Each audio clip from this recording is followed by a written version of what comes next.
segment 5, then this brings us to what we've been inching up toward, why it matters. Radical in chief, quote, it could be argued that Obama's past no longer matters. After all, now we can judge Obama by what his administration does rather than by whatever he did or did not believe in the past. I, Stanley Kurtz, I argue that the truth is the opposite. When it comes to Obama, the past, in a sense, matters more than the present. That is an outlandish assertion, Stanley. Defend it. Well, here's where we can come back to the Ronald Reagan comparison that's come up a few times. I mean, Reagan leveled with the American public. He made no bones about it. He was conservative. He explained that. He helped to bring the public along to convince them. And if he was opposed, it was for honest reasons. Obama hasn't done that. Obama has not advocated any ideology openly. He has cast many of his most ambitious plans as just pragmatic fixes to the economy. I don't think that's true. And if you don't understand that there is an ideology laying behind this, you're not going to be able to really evaluate these reforms Obama is laying out. For example, regulation. And we're coming up to that now with a Republican Congress. Obama is going to be achieving so much of his real program through executive regulation. Now, the mind of the president means everything. Whether you're just going to regulate in such a way as to fulfill the wishes of Congress and create a pragmatic system fix, or whether you're going to use the laws to try to provoke a much more radical systemic change by abusing the regulatory process, that has everything to do with what your true inner intentions are. So what you're arguing is something like he's fixed the game. In democracy, the model of democracy is competing views, but that the public is allowed to choose between openly, fairly competing views. If you have people who seem to be competing in one way but aren't really, it's like a violation of all that we hold sacred in the game of baseball. The pitcher isn't allowed to throw the game. That's a very serious offense. You get kicked out of the game. You get yanked from the Hall of Fame if you do something like that. That's what's going on. All right, so that's an extremely serious charge you're making, that he is in effect subverting the democratic process by holding back on his true convictions and most abiding motivation. And that is the charge you wish to make. That is the charge I'm making, and frankly, it's already been made. I mean, you go back to health care reform, and people said that Obama's real long-term plan was to move to a single-payer system. And you may remember there were controversial videotapes that came out where he said exactly that. Obama then said, well, I'm not really feeling that way anymore. Don't play those tapes. They're really totally irrelevant. The public didn't buy it. That helped to launch the Tea Party movement. And what I'm saying in the book is that whole thing is going on everywhere. It's much more extensive than you realize. It isn't just those little clips of videotape. In effect, by going into the archives, I'm pulling out tape after tape of what his real long-term intentions are. All right.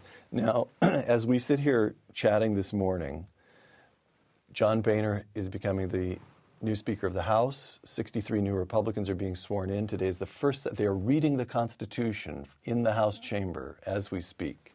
Rush Limbaugh referred to it on the air this morning as an exorcism. So here's the new argument that I put to you, Stanley.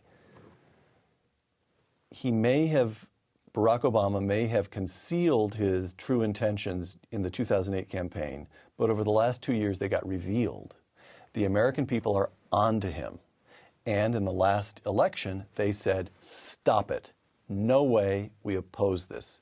63 new seats in the House for Republicans, a majority of 59, not quite a majority in the Senate, but picked up seats in the Senate, some 600 new seats in the state legislature. So, although radical in chief is of fascinating historical importance, what does it matter to the contemporary context?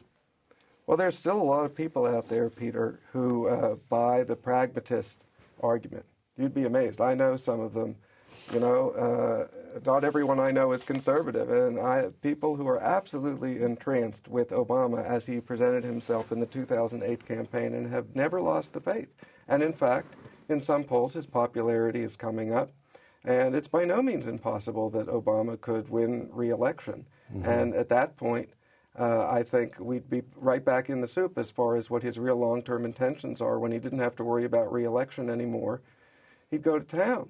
And so I think this is a very serious business, and one of the things I argue in the book is that conservatives mustn't get overconfident that Obama has a surprisingly plausible strategy for making these long-term transformations. I lay that out in some detail. That, for example, is why he arranged for this tax compromise to come up again for reconsideration, not in 1 year or 3 years, but in 2 years. He wants to have a class-based battle over the Bush tax cuts. He can't do it now in light of the election that we've just had, but he wants to have it in 2012. So this is a very serious business, and conservatives shouldn't take victory for granted.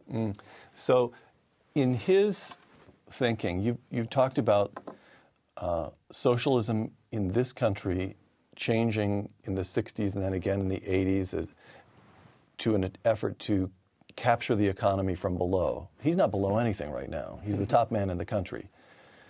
So the question is, in his understanding of the socialist trajectory, is he committed throughout his time in office, whether it is 2 more years or 6 more years, to deceit and sleight of hand and giving the American people something he believes they ought to have but that they don't want? Or is it his understanding, and those are the Bill Ayers and Jeremiah Wrights of the world, that by about now, the American people will be coming around, that by the time they reelect him, he can be a pretty forthright man of the left. It won't matter that his true intentions, that Radical in Chief has been published, because by then the American people will have bought on to socialism. At some point, they must believe that they're actually going to conquer the hearts of the people. I think it's a little bit of both is the answer, and there is a strategy for creating class-based conflict. I mean, that's why we saw President Obama do these things that surprise many people, like attacking the Chamber of Commerce and telling Hispanics to punish their enemies. There is a desire to jumpstart a populist anti-business movement of the left. Now, it wouldn't be openly socialist. The idea, the long-term plan of Obama's community organizing mentors is that you jumpstart a populist movement. You don't call it socialist. You just steer it from behind using socialist strategy. But there are all sorts of efforts to jumpstart that populist movement of the left, and even at the cost of alienating some people in the center. So I think there's a desire to hold as many people in the center as you can, but eventually to try to divide the country along class lines. And the thought of Obama's mentors was that over time, as a gradual process, if class becomes the central divide in American politics, there will be a movement toward socialism eventually. Last couple of questions, Stanley. Alas, we're out of time. Radical in Chief. Your first piece of advice, of course, is read the book. But to 2 groups of people, one is Republicans now considering running against Barack Obama in 2012, and the second is ordinary American voters. What 1 or 2 sentences of advice would you give to each? Prospective Republican candidates against Barack Obama, what would you say? Call him a socialist? Well, I think you just put on the table a lot of evidence about the president's past. I think that's completely legitimate, and say there's some serious questions here, questions that frankly the press ought to go to Obama and see what he has to say. I don't know that I'd entirely trust his responses, but it's legitimate, I think, to bring up a whole series of issues about his long-term intentions in light of the fact that he presents himself still to this day as a post-partisan pragmatist. To Republicans, I would say the way to combat a stealth strategy is to explode the stealth. Okay. So the strategy that Republicans in the House have announced over the next couple of years, bill after bill after bill, send them to his desk, force him to veto them if that's the correct strategy. And I think it's actually his strategy because, as we were saying just a bit ago, he wants there to be a kind of a clash, ultimately over class-oriented issues. He thinks he's going to win. The Republicans think they're going to win when the Bush tax cut extension comes up again, and Obama thinks he's going to win. Just as we said in an earlier segment, the Reagan people saw the movement of blacks into the suburbs as a triumph, and Obama saw it as a failure. We have really different worldviews here, even about what's politically going to work. Stanley, Stanley Kurtz, I need to repeat your name, Stanley Kurtz, author of Radical in Chief, Barack Obama and the Untold Story of American Socialism. Thanks for joining us. Thanks for having me, Peter. I'm Peter Robinson for Uncommon Knowledge. Thank you.